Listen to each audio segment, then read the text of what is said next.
Nearly 90% of Palestinians supported the attack on October 7th. It's not supported only, they celebrated it. They danced on the rooftops. They threw candies. That's both in Gaza and in Judea, Samaria, the West Bank, as you call it. And it's just the way they celebrated another horror, 9/11. They danced on the rooftops, they cheered, they threw candy.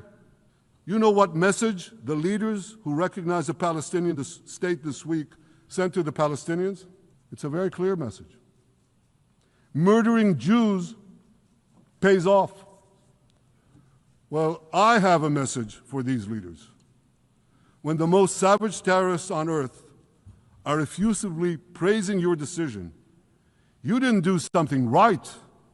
You did something wrong, horribly wrong. Your disgraceful decision will encourage terrorism against Jews and against innocent people everywhere.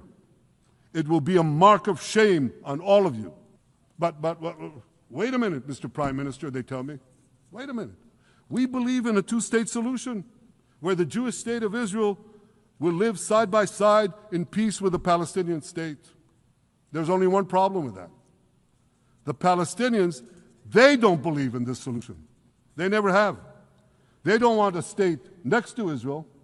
They want a Palestinian state instead of Israel.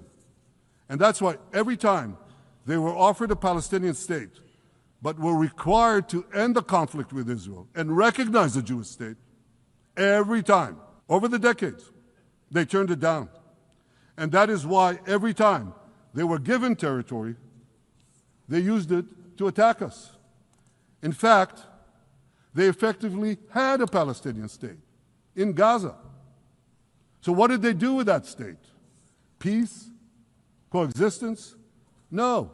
They attacked us time and time again. Totally unprovoked. They fired rockets into our cities. They murdered our children. They turned Gaza into a terror base from which they committed the October 7th massacre.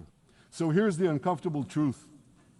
The persistent Palestinian rejection of a Jewish state in any boundary is what has driven this conflict for over a century. It is still driving it.